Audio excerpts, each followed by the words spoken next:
नमस्कार मित्रमैत्रिणींनो, Tukoba स्पीक्सच्या podcast number 36 मध्ये मी doctor Dinesh आपल्या सर्वांचं मनपूर्वक स्वागत करतो. मित्रांनो, नेहमीच्या प्रथेप्रमाणे आपले पॉडकास्ट हे चालू घडामोडीमध्ये असलेल्या महान व्यक्तींच्या जीवनाशी संबंधित किंबहुना त्याच्याच अवतीभोवती फिरणारे असते. त्या प्रथेप्रमाणेच या आठवड्याची पॉडकास्ट आपण एक महान व्यक्तिमत्व, महानुभाव पंथाचे संस्थापक श्री चक्रधर स्वामी यांच्यावर केंद्रित केलेले आहे. चक्रधर स्वामींचं जीवन आणि महानुभाव पंथाचा विचार केला तर एखाद्या पॉडकास्टमध्ये ते सामावू शकणार नाही. आणि आपले जे पॉडकास्ट आहे हे मुख्यतः वारकरी संप्रदायाशी जोडले गेलेले आहे. त्यामुळे जास्तीचा वेळही आपण देऊ शकत नाही. दुसऱ्या बाजूला वारकरी संप्रदाय ज्याप्रमाणे बंडखोर होता त्याचप्रमाणे महानुभाव पंथ सुद्धा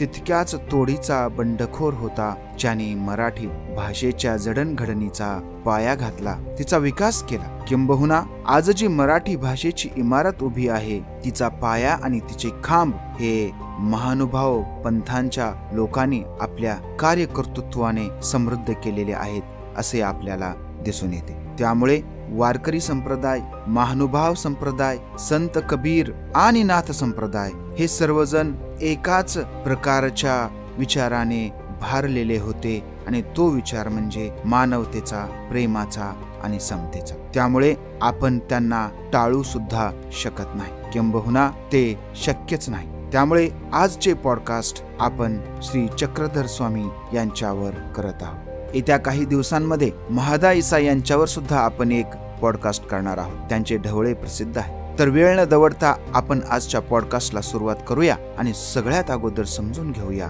की महानुभाव म्हणजे काय. महानुभाव हा पंथ हा त्याच्या नावाप्रमाणे अनुभवावरच आधारलेला आहे. चक्रधर स्वामींनी एका उपदेशात सांगितले होते की हा तो अनुभवाचा पंथू, हा तर अनुभवाचा पंथ आहे. त्यावरूनच त्याला महानुभाव हे नाव पडले. अनुभव फक्त घ्यायचे नसतात तर त्याच्यातून शिकायचं असतं आणि समाज जीवन उन्नत कसं करता येईल हे पाहायचं असतं.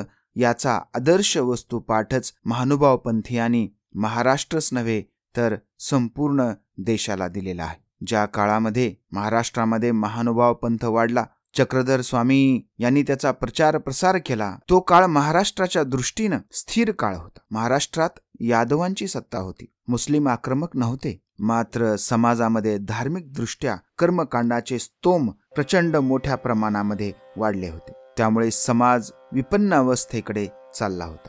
त्या काळाआधी 300 वर्ष शंकराचार्य यांनी हिंदू धर्माचं पुनर्गठन केलेलं होतं आणि या 300 वर्षामध्ये तेही विस्कळीत झालं होतं. महाराष्ट्रामध्ये रामदेव राय यादव याची सत्ता होती. त्याचा प्रधान हेमाद्री होता. त्याचा सत्तेवर आणि प्रशासनावर जबरदस्त वर्चष्मा होता. त्यांनी स्वतः एक ग्रंथ लिहिला होता, चातुर्वर्ग चिंतामणी, आणि त्यामध्ये त्यांनी 1450 व्रत सांगितले होते. असं म्हणतात की 1 वर्षात मोक्ष प्राप्तीसाठी एवढी व्रत करावी लागणार.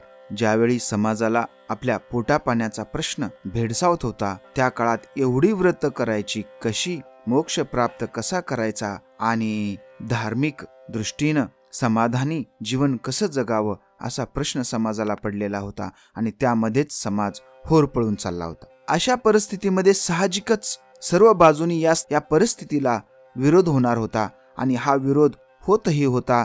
देशभर अशा पद्धतीच्या कर्मकांडांच्या विरोधामध्ये चळवळी झाल्या, त्या वाढल्या. एका बाजूला जैन, वीरशैव या व्यवस्थेला धक्का देत होते आणि त्यांची पर्यायी समतावादी व्यवस्था निर्माण करत होते. त्याच्याही अगोदर नाथ संप्रदाय, भागवत संप्रदाय, ज्यांना आपण वारकरी संप्रदाय म्हणतो, वैष्णव संप्रदाय हे सर्व अस्तित्वात होते आणि त्यांच्या परीनं या व्यवस्थेच्या विरोधात समाजाला जागृत करून त्यांना दिशा देण्याचा प्रयत्न करत होते. वैष्णव संप्रदाय त्यामध्ये सर्वसामान्यांचा विचार थोडा कमी झाला आणि कर्मठपणा वाढला. नाथ संप्रदायामध्ये आत्म अनुभवाकडे कल होता. योग, हठयोग आणि हे सगळं सामान्य माणसाच्या क्षमतेच्या आणि आवाक्याच्या बाहेरच्या गोष्टी होत्या. भागवत धर्म लोकांना पटवू लागला होता.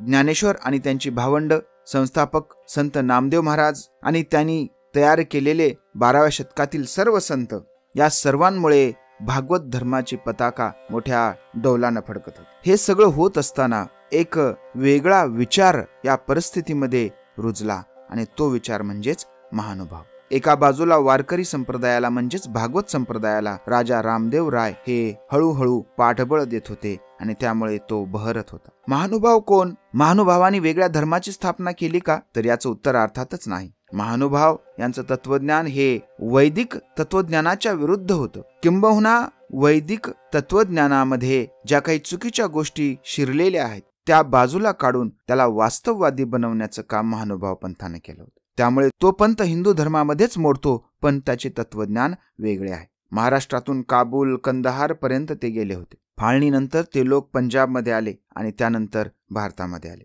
हिंदू या भालचंद्र नेमाडे यांच्या जगप्रसिद्ध ज्ञानपीठ पारितोषिक विजेत्या कादंबरीचा नायक तिरोणे आत्या पाकिस्तानात गेलेली आणि तिला शोधायला गेलेला आढळतो. याचा अर्थ त्यांचा संपर्क पाकिस्तान, काबूल, कंदाहारपर्यंत गेलेला असावा. महानुभाव हे द्वैती आहे. द्वैती म्हणजे दोन, ईश्वर आणि माणूस हे वेगळे. आणि इथेच वारकरी संप्रदायापेक्षा, भागवत संप्रदायापेक्षा त्यांचा विचार वेगळा दिसतो. कारण भागवत संप्रदाय हा अद्वैत मानतो, म्हणजे ईश्वर आणि माणूस एक आहे, त्यामुळे वेगळं काही शोधायची गरज नाही. मात्र महानुभाव हे दोन नाही, ईश्वर एकच, त्यामुळे द्वैती मानले जातात, म्हणजे एक ईश्वर आणि एक मानव, जसं की पिंडी ते ब्रह्मांडी. वारकरी संप्रदायामध्ये 10 अवतार मानले जातात, तर महानुभावांमध्ये 5 अवतार मानले जातात. द्वापार युगातील श्रीकृष्ण, त्रेतायुगातील दत्तात्रय आणि कलियुगातील चक्रपाणी, गोविंद प्रभू आणि चक्रधर. चक्रपाणी यांचा वावर, यांचा निवास फलटण जिल्हा सातारा, तर गोविंद प्रभूंचं वास्तव्य रुद्धपूर जिल्हा अमरावती आणि चक्रधरांचं मूळ जन्मगाव हे गुजरात मधील भडोच. श्री चक्रधर स्वामीच्या जीवनाचा आपण पुढे विस्तृत विचार करणार आहोतच. काय होती महानुभावांची शिकवण? ते लोक मूर्तीपूजा मानतात, पण कुठल्याही मूर्तीची पूजा नाही, तर ह्या 5 अवतारांचा जिथे जिथे स्पर्श झालेला आहे त्याच्याशी संबंधित असेल तर त्याची पूजा करतात. यांचं वैशिष्ट्य असं की त्यांनी मराठी भाषेमध्ये अपार ग्रंथ निर्मिती केलेली आहे. मराठी भाषेचा आणि महाराष्ट्रातल्या समाजाचा जर अभ्यास करायचा असेल, जुन्या काळामध्ये हा समाज कसा होता, यांचं समाज जीवन कसं होतं हे जर जाणून घ्यायचं असेल, तर हे सर्व सांगणारा एकमेव स्रोत म्हणजे महानुभावांचं लेखन.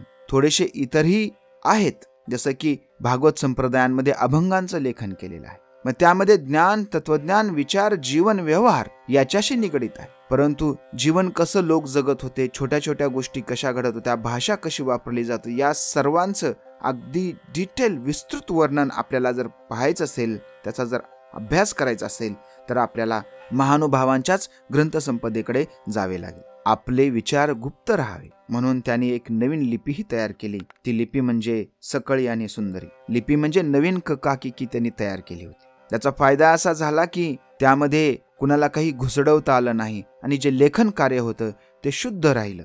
परंतु दोष असा की यामुळे सामान्य माणूस त्यांच्यापासून दूर गेला आणि महानुभाव पंथाचा फार मोठ्या प्रमाणामध्ये प्रचार प्रसार होऊ शकला नाही. महानुभाव पंथांची अनेक नावं आहेत. काही लोक त्यांना महात्मा पंथ म्हणतात, जय कृष्णी म्हणतात, भटमार्ग म्हणतात, परमार्ग म्हणतात आणि महानुभाव असंही म्हणतात. महात्मा का बरं? चक्रधर स्वामी सर्व भक्तांना महात्मे हो असं संबोधायचे, त्यामुळं महात्मा पंथ.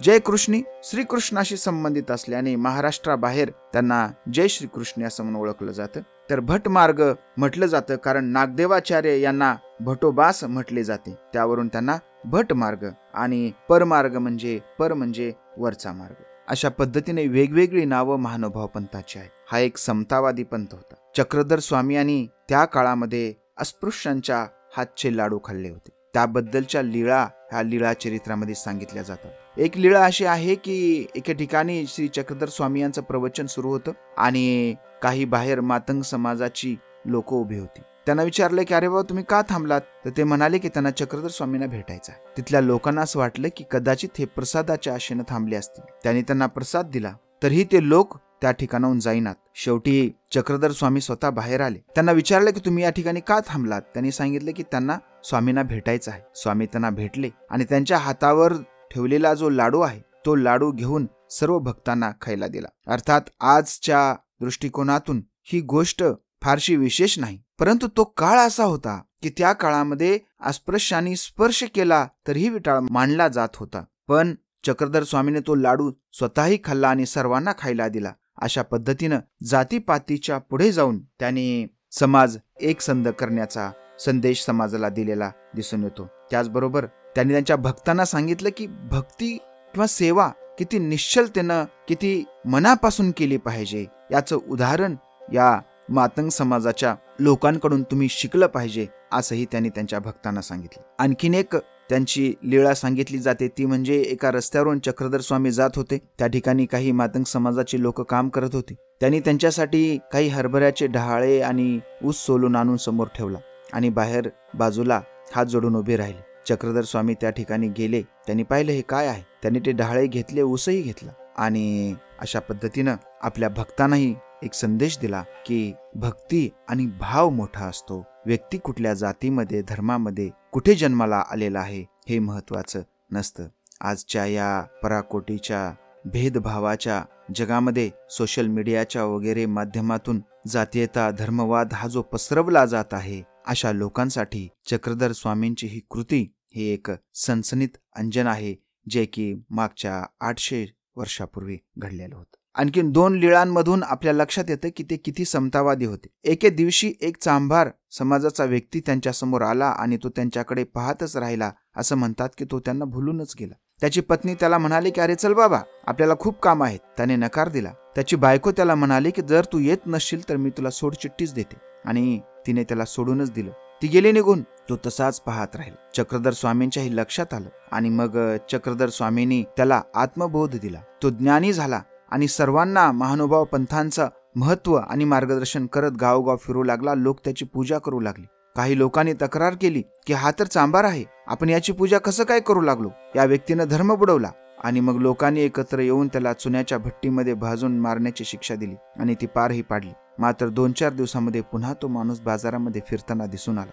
अशा पद्धतीची एक चमत्कारिक कथाही सांगितली जाते. यावरून एक गोष्ट निश्चित होते की स्वामींनी कधीही भक्त निवडीमध्ये जातीचा विचार केलेला नाही. महानुभाव पंथांचे बहुतांश सदस्य, 90% पेक्षा जास्त सदस्य हे ब्राह्मण होते. डॉक्टर बाबासाहेब आंबेडकर म्हणतात की आपल्या अधिकाराचा त्याग ती माणसं कसं काय करतील. मात्र या ठिकाणी महानुभाव पंथामध्ये येणाऱ्या कुठल्याही समाजाच्या लोकांना त्यांची शिखासूत्र काढून टाकावी लागत. शिखा म्हणजे शेंडी आणि सूत्र म्हणजे जानवे. म्हणजे आपला जो ब्राह्मण्याचा अहमगंड आहे, हा अहमगंड त्यागूनच तुम्हाला महानुभाव पंथामध्ये प्रवेश दिला जातो. त्यांनी स्त्रीला अतिशय मानाचा दर्जा दिला. विटाळाला विरोध केला.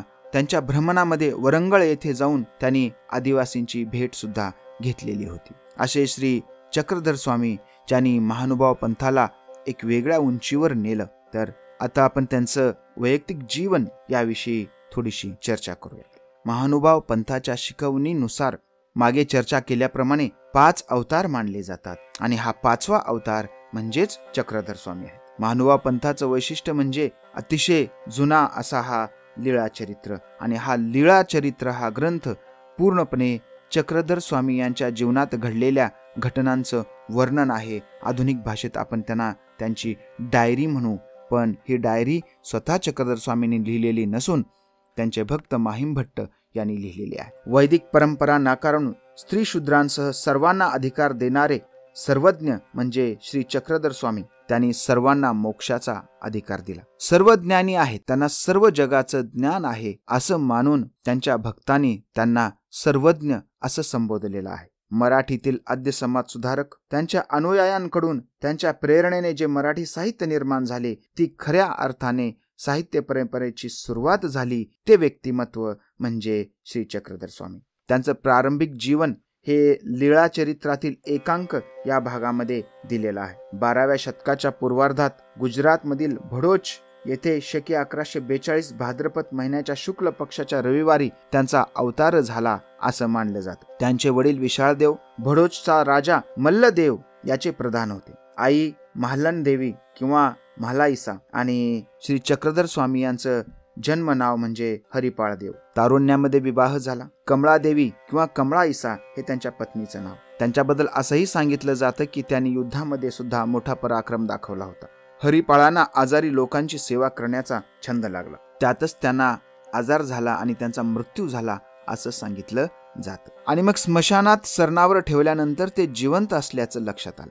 महानुभाव पंथाच्या श्रद्धेनुसार श्रीकृष्णाने त्यांच्या शरीरात प्रवेश केला असं सांगितलं जातं. दुसरं असंही सांगितलं जातं की पंचावतारातील चांगदेव राऊळ यांचा मृत्यू झाला होता, त्यांचा आत्मा चक्रधर स्वामींच्या शरीरात प्रवेश झाला असं सुद्धा सांगितलं जातं. काहींच्या मते तो ईश्वरी आत्मा होता. अवतार धारणांची घटना शक संवत्सर 1142 भाद्रपद महिन्याच्या शुक्ल पक्षाच्या रविवारी घडली होती. म्हणजे त्यांचा पुनर्जन्म झाला असं महानुभाव पंथाचे त्यांचे अनुयायी मानतात. दुसरीकडे या घटनेनंतरही त्यांची रुग्णसेवा सुरूच राहिली. रुग्णाचा खर्च मोठ्या प्रमाणावर झाला, त्यासाठी पैसे उसने घेतले, देणे झाले आणि त्यासाठी त्यांनी पत्नीला दागिने मागितले. तिने ते दिले नाहीत. तिने सांगितलं की ही माझी माहेरची ठेव आहे, मी तुम्हाला देणार नाही. दुसऱ्या बाजूला वडिलांनी त्यांच्या नकळत त्यांचे देणे देऊन टाकले. त्यामुळे हरिपाळ देवांना औदासीन्य आले. ते निराश झाले. प्रपंचातून त्यांचे मन उडाले. भोग संसार सुखाचा त्याग करून लोकसेवा करण्याचा त्यांनी निर्णय घेतला. त्या काळात महाराष्ट्रातील यादव राजे आणि भडोच राज्यामध्ये संघर्ष सुरू होता आणि हरिपाळ देवानी तीर्थयात्रा करण्यासाठी महाराष्ट्रामध्ये जाण्याचा निर्णय घेतला. पण वडिलांनी त्याला विरोध केला. शेवटी वडिलांचं मन वळवून काही अंगरक्षक घेऊन जाण्याची परवानगी वडिलांनी दिली आणि अशा प्रकारे ते तीर्थयात्रेला निघाले. अर्थातच त्यांचं मन विरक्त झालेलं होतं.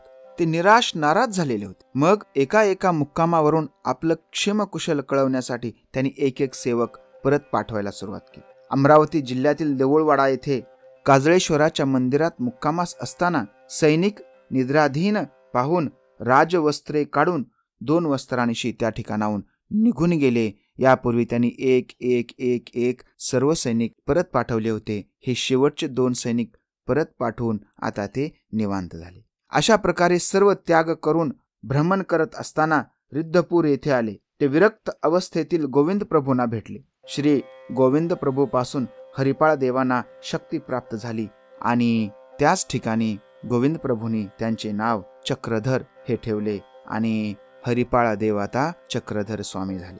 त्याची अतिशय सुंदर कथा आहे, परंतु वेळेच्या अभावी आपण कथेत न जाता आपलं जे ज्ञानात्मक पॉडकास्ट आहे, ज्यामध्ये ज्ञानाला आपण सर्वाधिक प्राधान्य देतो, त्याप्रमाणे आपण त्यांची शिकवणूक आणि त्यांचे विचार याच्यावर जास्त फोकस करणार आहोत. तर गोविंद प्रभूंपासून शक्ती प्राप्त झाल्यानंतर त्यांची विरक्ती वाढली. अहमदनगर जिल्ह्यातील पाथर्डीपासून 18 किलोमीटर अंतरावर येळी या गावी ते वास्तव्यास असल्याचा उल्लेख लीळाचरित्राच्या एकांक या भागामध्ये आहे. महाराष्ट्रात त्यांनी एकट्याने भ्रमंती केली. आंध्र प्रदेशमध्ये गेले. फारसा शिष्य परिवार या काळामध्ये त्यांच्याकडे नव्हता. प्रसंगी गोठ्यामध्ये त्यांनी रात्र काढली. वरंगळ येथील घोड्याच्या व्यापाऱ्याने हंसाबा नावाच्या त्यांच्या मुलीशी त्यांचे लग्न लावून दिले. काही काळ त्यांनी त्या ठिकाणी संसार केला. पुन्हा त्यांच्या मनामध्ये विरक्तीचे विचार सुरू झाले आणि पुन्हा त्यांनी संन्यास घेण्याचा निर्णय घेतला. गोंडवनच्या आदिवासींच्या सहवासात काही दिवस राहिले. काही तुरळक शिष्य लाभले. त्यामध्ये बडनेरचे रामदेव दादोस हे प्रमुख होते. त्यांच्या मार्फतच पुढे चक्रधरांना नागदेव, अबाईसा, महदाईसा, उमाईसा असा शिष्य परिवार मिळाला. भ्रमंतीच्या काळात चक्रधर यांनी मेहकर येथे बानेश्वराच्या मंदिरात बोनेबाईची भेट झाली. बोनेबाई देवकी आणि स्वतः श्रीकृष्ण बनून त्यांनी गोकुळाष्टमी साजरी केली. बोनेबाई सोबतच लोणारची यात्राही केली. सिंहस्थ यात्रेच्या निमित्ताने बोनेबाई बरोबर त्यांनी त्र्यंबकेश्वरला जाण्याचा निर्णय घेतला. वाटेत पैठण येथे त्यांनी तो बेत रद्द केला आणि विधिवत संन्यासाची दीक्षा घेतली. ही घटना शके 1189 मध्ये घडली. रुद्धपुरापासून सुरू झालेले भ्रमण पैठण येथे संपले. भ्रमणातून त्यांनी लोकजीवन, सामाजिक व धार्मिक जीवन प्रत्यक्ष पाहिले. त्या अनुभवाच्या आधारेच ज्ञानदानाचे कार्य केले. हा अनुभव म्हणजेच महानुभव. 20 ऑगस्ट 2020 ला त्यांच्या अवतार दिनास 800 वर्ष पूर्ण झाली. अशा पद्धतीनं केवळ तर्क आणि विचार नाही, तर संपूर्ण समाजाचं भ्रमण करून, समाजाचं बारकाईनं निरीक्षण करून, त्यातून जी मर्मदृष्टी आणि ज्ञान त्यांना प्राप्त झालं, तो अनुभव त्यांनी त्यांच्या शिष्यांना सांगायला सुरुवात केली आणि हा अनुभव म्हणजेच महानुभव. श्री माहिमभट्ट यांनी आचार्य नागदेव यांच्या सल्ल्याने लीळाचरित्र ग्रंथाची रचना केली. याबद्दल असं सांगितलं जातं की चक्रधर स्वामींच्या मृत्यूनंतर नागदेव खूपच निराश झाले आणि त्यांच्या मनामध्ये सातत्याने त्यांचेच विचार येत होते. त्यांच्या सोबतच्या घडलेल्या घटना आठवत होत्या आणि मग असेच विचारात असताना माहिमभट्टांनी विचारलं की तुम्ही काय विचार करत आहात, सातत्यानं तंद्रीत असता. तेव्हा त्यांनी सांगितलं की मी सातत्यानं स्वामींच्या लीळांचा विचार करत आहे. मग माहिमभट्ट त्यांना म्हणाले की तुम्ही सांगा मी लिहितो आणि अशा पद्धतीनं लीळा चरित्र ग्रंथाची रचना झाली. श्री नागदेवचार्यांच्या सल्ल्याने श्री केशीराज व्यास यांनी लीळा चरित्रातील तत्वज्ञान व आचारधर्म विषयक वचने हंसक्षीर न्यायाने निवडून सूत्रपाठ ग्रंथाची रचना केली. स्वामी द्वैतवादी त्यांनी जीव, देवता, प्रपंच व परमेश्वर हे 4 स्वतंत्र पदार्थ असल्याचे सांगितले होते. महाराष्ट्रात सगळीकडे रूढी, परंपरा, गैरसमज, अज्ञान, व्रतवैकल्य, उपास तपास, वर्णभेद, स्त्री पुरुष असमानता याची बजबजपुरी माजली होती. याला हेमाद्रीचा पाठिंबा होता आणि त्याला प्रतिक्रिया म्हणून महानुभाव पंथ अतिशय चांगल्या पद्धतीनं लोकांना पटू लागला. यामध्ये श्री चक्रधर स्वामी यांनी स्त्री शूद्र यांना सुद्धा मोक्षाचा आणि ज्ञानाचा समान अधिकार असल्याचे सांगितले होते. ते पुरुषांना विचारायचे, तुमचा तो जीव आणि स्त्रियांचा काय, जीवलिया काय, हा प्रश्न ते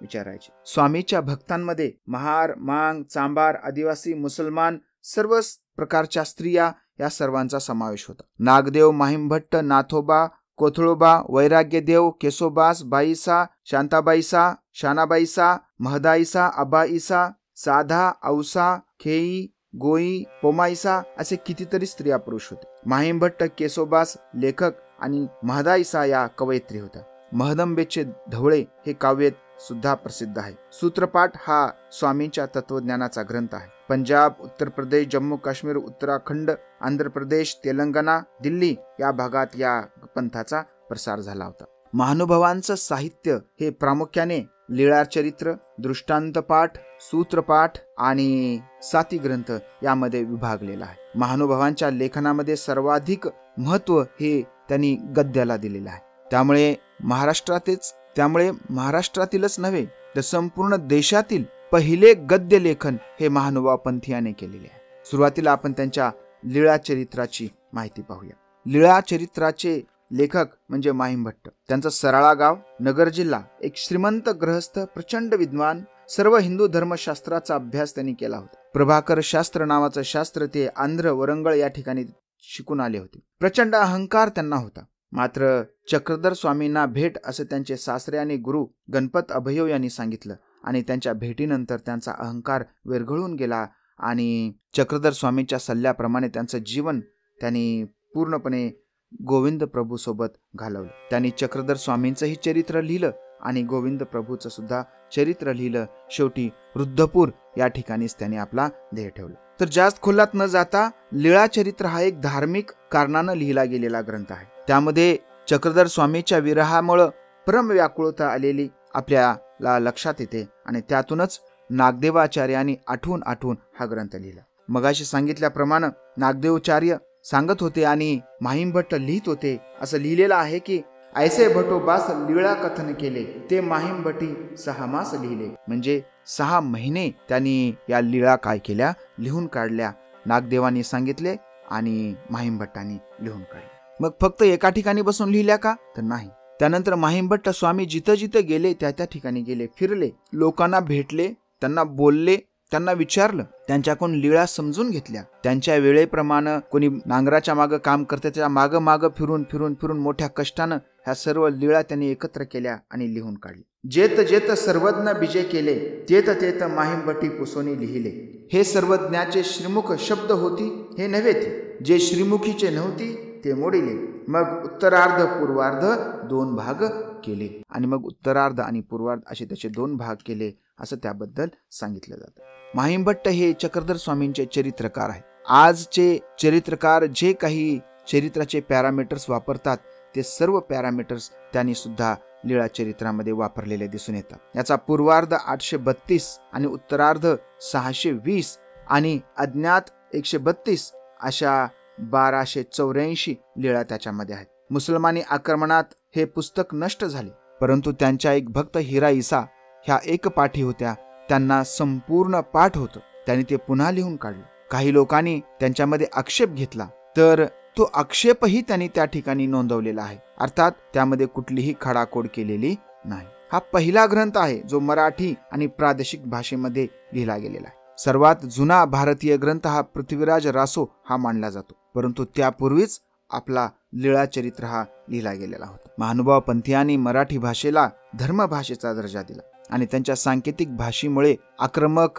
विरोधक जरी त्यांच्यावर हल्ले करत राहिले तरी ते जसेच्या तसे शुद्ध स्वरूपात टिकले. समाज जीवनाचे अतिशय सूक्ष्म तपशील त्यांनी या लीळा चरित्रामध्ये दिलेले आहेत. एक विधवा स्त्री तिच्या 2 मुलासह आत्महत्येला चालली होती. तिच्याशी सर्वज्ञ कसा संवाद साधतात त्याची एक लीळा आहे. सर्वज्ञने म्हणितले, बाई कोणीकडून येते जिसे, जीजी वसमती येकडून. मग अवघी गोष्टी गोसावी पुढा सांगितली. आयसी अनमोदो अनमोदो दुःख करू लागिले. सर्वज्ञ म्हणितले, बाई दुःख न कीजे, दुःख म्हणजे पाप, पाप तो नरक होती. सोनियाची फळी पोटासी बांधोनी, समुद्र आतिरेला काय तरी जेल बाई. बाई दुःख करू नका, दुःख म्हणजे नरक असतो. एखाद्यानं जर सोन्याची फळी पोटाला बांधून समुद्रात उडी मारली तर त्यातून तो तरेल का? अर्थातच नाही. अशा पद्धतीने त्या हमसून हमसून रडणाऱ्या स्त्रीचं त्यांनी सांत्वन केलं आणि तिला आत्महत्येच्या मार्गापासून परावृत्त केलं. त्या कालखंडाचा विचार करता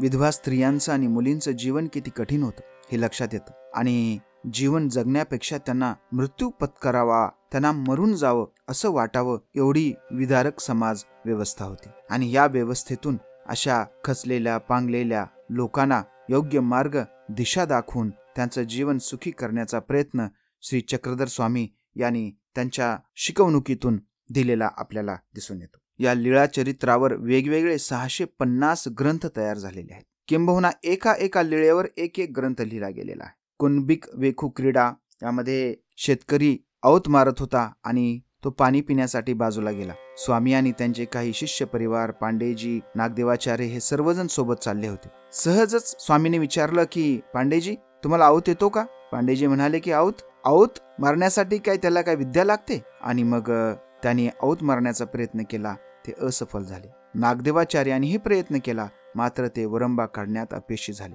स्वामींनी सांगितलं की औत मारणे ही सुद्धा विद्या आहे आणि स्वतः त्यांनी औत मारून अतिशय सुंदर वरंबा काढून दाखवला. शेतकरी म्हणाला की इतके वर्ष पिढ्यानपिढ्या आम्ही हे काम करतो, एवढा सुंदर वरंबा कोणीही काढलेला नव्हता. त्यांनी सांगितलं की पांडेजी ही सुद्धा एक विद्या आहे आणि ही विद्या कशी आहे? तलवारीच्या पात्यासारखी. तलवारीच्या पात्यावर चालताना आपल्या शरीराचा तोल किंचितही ढळू न दिला पाहिजे. थोडा जरी तोल ढळला तरी तलवार आपल्या शरीरामध्ये शिरून आपण रक्तबंबाळ होऊ, तशी ही विद्या आहे. त्यासोबतच त्यांची गुराखी वेखू क्रीडा नावाची पण एक लीळा आहे. त्यामध्ये त्यांनी गुराख्याचे सोंग करून दाखवले होते. अशा वेगवेगळ्या लीळांच्या माध्यमातून त्यांनी समाजाला मार्गदर्शन केलं होतं. सकाळी लवकर उठण्याबाबत त्यांच्या एका लीळेमध्ये त्यांनी सांगितलं की पश्चात पहारी उठीजे तो सारस्वतो काळ देवता हृदयासी. आज ही लोक सकाळी उठण्याबाबत किती जागरूक आहेत, त्यांच्यासाठी हा अतिशय मोलाचा संदेश आहे. त्यांचे एक शिष्य होते सारंगधर, त्यांची मुलगी होती धनाईसा आणि तिला त्यांनी चिमण्या आणि कावळ्याची गोष्ट सांगितलेली आहे. ती आजही प्रत्येक लहान मुलाला लहानपणी आपण चिमण्या आणि कावळ्याची गोष्ट सांगत असतो. लीळा चरित्र या अजोड ग्रंथानंतरचा दुसरा ग्रंथ म्हणजे दृष्टांत पाठ. त्याची रचना अशी आहे, सूत्र आणि विश्लेषणात्मक दृष्टांत. यामध्ये संपूर्ण समाज, स्त्रिया, वेश्येपासून पतिव्रतेपर्यंत आणि सर्व प्रकारचे लोक, शेतकरी असतील, ब्राह्मण असतील, ह्या सर्वांचं वर्णन यामध्ये आपल्याला दिसून येते. त्याची भाषा तिहेरी आहे, तात्विक, लालित आणि पांडित्यपूर्ण. तात्विक कारण त्याची सूत्र हे चक्रधर स्वामींनी लिहिलेले आहे आणि ललित मध्ये त्याचं विश्लेषण केलेलं आहे आणि केशीराज बासी यांनी त्याचं पांडित्यपूर्ण वर्णन केलेलं आहे. असं म्हणतात की यामध्ये जे केशीराज बास आहेत हे पहिले भाष्यकार आहेत आणि या दृष्टांतावर त्यांनी भाष्य केलेलं आहे. दृष्टांत म्हणजे काय? जे तुमच्या दृष्टीच्या अंताच्या पलीकडे आहे ते दृष्टीच्या अंताच्या अलीकडील गोष्टींच्या उदाहरणांच्या साह्याने पटवून समजावून सांगणे म्हणजेच दृष्टांत. आणि भागवत संप्रदायामध्ये, वारकरी संप्रदायामध्ये दृष्टांताचा पुरेपूर वापर केलेला आहे. सर्वच कीर्तनकार त्यांच्या अभंगांमध्ये दृष्टांताचा वापर करतात आणि हे दृष्टांत कसे द्यावे याचं आदर्श उदाहरण किंबहुना एक दृष्टांताची पुस्तिका किंवा एक दृष्टांताचा ग्रंथच हा दृष्टांत पाठ आहे आणि याचा वापर सर्वच व्याख्याते, तत्ववेत्ते, विचारवंत संत यांनी मागच्या 700-800 वर्षांपर्यंत केलेला आपल्याला दिसून येतो. त्यामध्ये हत्ती आणि आंधळे ही जी कथा सांगितली जाते ही सुद्धा या दृष्टांत पाठातलीच कथा आहे. आंधळे होते, त्यांनी हत्तीचा जो भाग त्यांच्या हाताला लागला हत्ती तसा आहे असं प्रतिपादन केलं. यातून लक्षात येतं की व्यक्ती कसे विचार करतात. अर्थात हे 12व्या शतकामध्ये लिहिले गेलेलं आहे यावरून त्याची महानता आपल्या लक्षात येते. त्यानंतर समन्वयाचा सिद्धांत, दृष्टांत कसा द्यावा किंवा कसा देऊ नये असा सांगणारा हा सिद्धांत आहे. याचं उदाहरण या ठिकाणी दिलेलं आहे. ते असं आहे, दूध कसं आहे, दूध पांढरं आहे. असं का पांढरं? तुमचा पांढरा कसा असतो? पांढरा कसा असतो तर पांढरा जसा ससा असतो. आता ससा कसा असतो तर ससा जसा बगळा असतो. आणि बगळा कसा असतो तर बगळा हा रुमण्यासारखा असतो. आणि मग तो माणूस रुमण्याला दूध समजतो. चुकून एके दिवशी या माणसाच्या हाताला रुमणे लागते आणि त्याला दूध समजून तो पिण्याचा प्रयत्न करतो आणि त्याचे ओठ फुटतात. हा माणूस आंधळा होता. दृष्टांत देताना याचा विचार करायला हवा होता, परंतु त्याने तो विचार न केल्यामुळे अशी फसगत घडली आणि असा दृष्टांत देऊ नये म्हणून हा रुमणेयाचा दृष्टांत प्रसिद्ध आहे. त्यानंतर मारेकऱ्याचा दृष्टांत आहे. एका मारेकऱ्याला मृत्यूदंडाची शिक्षा होत असते आणि लोक म्हणतात, अरे अरे हा किती सुंदर दिसतो, किती छान दिसतो, याला कशासाठी मृत्यूदंडाची शिक्षा आहे? एक पाखरे राखणारा माणूस असतो, तो तिथे जातो आणि तो पाहतो आणि त्यानं या मृत्यूदंड झालेल्या व्यक्तीची पापकर्मे पाहिलेली असतात. तो म्हणतो की याचे राई एवढे तुकडे करा, कारण मी याची पाप पाहिलेली आहे. म्हणजे जे आपण पाहिलेलं आहे त्यावरूनच आपण योग्य मत बनवू शकतो. जे आपण पाहिलेलं नाही त्यावरून आपण मत बनवू शकत नाही. आणखीन एक मजेशीर दृष्टांत तो म्हणजे एक साधू रस्त्याने जात होता. त्याने पाहिले की वासरू तानेजला आहे आणि त्याच्याकडे पोहरा नव्हता. त्याच्या लक्षात येतं की आता वासराला पाणी पाहिजे, पण त्याच्याकडे पोहरा नाही. मग पोहरा मिळवण्यापेक्षा तो काय करतो, वासरालाच पाण्यात टाकतो. असा एक अतिशय विचित्र माणसांच्या वर्तनाचा दृष्टांत या ठिकाणी दिलेला आहे. आहेर देशच्या म्हातारीचा सिद्धांत प्रसिद्ध आहे. कठियाचा दृष्टांत सुद्धा फार प्रसिद्ध आहे. कठिया म्हणजे गुरव. माणसाची निष्ठा कशी पातळ होते याचं उदाहरण देणारा हा सिद्धांत आहे. यामध्ये भवानी भवाई ही जी गुजराती लोककथा आहे त्यावर आधारलेला हा सिद्धांत आहे असं आपल्याला वाटून जातं. यामध्ये एक साधू असतो, त्याच्याकडे काही नसतं, त्याच्याकडे फक्त एक लंगोट असते आणि ती लंगोट उंदीर कुरतडतो. तो वैतागून जातो, काय करावं? मग या लंगोटाची सुरक्षा उंदरांपासून करण्यासाठी तो मांजर पाळतो. मांजराला दूध हवं असतं, मग तो गाय पाळतो. गायची काळजी घ्यायला कोणीतरी व्यक्ती हवा असतो, म्हणून तो एका स्त्रीची योजना करतो आणि मग त्या स्त्रीशी त्याचा संबंध येतो, त्याला मुले होतात आणि अशा पद्धतीनं त्याचं जे संन्यस्त व्रत आहे हे संपून जातं आणि तो काय बनतो, एक गृहस्थाश्रमी व्यक्ती बनतो. अशा पद्धतीचे अतिशय सुंदर दृष्टांत त्यांनी सांगितलेले आहे. त्यामध्ये भिंगुरटीचा सिद्धांत, भिंगुरटी ही अळी आणते, तिला सारखा डंक मारते. डंक मारून मारून मारून त्या भिंगुरटीचं रूपांतर काय होतं, अळीमध्ये. आदर्य परिसाचा सिद्धांत सुद्धा आहे. त्याचा नागनाथ कोतापल्ले यांनी पहिली मराठी ग्रामीण कथा असा उल्लेख केलेला आहे. धांदूर मोक्षाचा सिद्धांत, त्यामध्ये भास्कर चंदनशिव यांनी शेतकरी परिस्थिती सांगण्यासाठी त्याचा वापर केलेला आहे. अशा दृष्टांत पाठामध्ये एकूण 114 दृष्टांताचा समावेश आहे. लीळा चरित्र, दृष्टांत पाठ आणि सूत्रपाठ. सूत्रपाठामध्ये त्यांनी सिद्धांत सांगितलेले आहेत. हे सर्व गद्य ग्रंथ आहे आणि पद्य ग्रंथांमध्ये 7 ग्रंथ प्रसिद्ध आहेत. हे 7 ग्रंथ जे पद्यामध्ये आहेत, हे पद्यामधले 7 ग्रंथ कोणते आहेत तर ते आहेत रुक्मिणी स्वयंवर श्री नरेंद्र यांनी लिहिलेला आहे, शिशुपाळवध भास्कर भट्ट बोरीकर, उद्धव गीता सुद्धा भास्कर भट्ट बोरीकर, वच्छाहरण किंवा वखाहरण हे दामोदर पंडित, सह्याद्री वर्णन हे रवळो व्यास, ज्ञानप्रबोध विश्वनाथ, वृद्धपूर वर्णन नारायण बास भाळी. अशा पद्धतीने हे 7 पद्यात्मक ग्रंथ आहेत. अतिशय उच्च दर्जाच्या वाङ्मयीन फिगर्सचा यामध्ये वापर करण्यात आलेला आहे आणि हे सर्व ग्रंथ लीळा चरित्र असतील, सूत्रपाठ असेल, दृष्टांत पाठ असतील, 7 ग्रंथ असतील, हे सर्व एक मराठी भाषेचं वैभव आहे. आजचं पॉडकास्ट सर्वात मोठं होत आहे. खरं तर हे सर्व बसवणं मला फारच कठीण गेलेलं आहे. तरी सुद्धा वेळेची मर्यादा पाळून आपण या ठिकाणी थांबूया. आपण यूट्यूबसह पॉडकास्टच्या सर्व स्ट्रीमिंग प्लॅटफॉर्मवर जगभर उपलब्ध आहोत. आपलं हे काही मनोरंजनात्मक रील्स नाहीयेत. त्यामुळे हा जो आपला ज्ञानाचा मार्ग आहे, या ज्ञानाच्या मार्गाला साथ करा. आपला विचार जास्तीत जास्त लोकांपर्यंत पोचवा. लाईक, फॉलो, शेअर करा, कमेंट करा. या ठिकाणी थांबतो. जय जिजाऊ, जय शिवराय.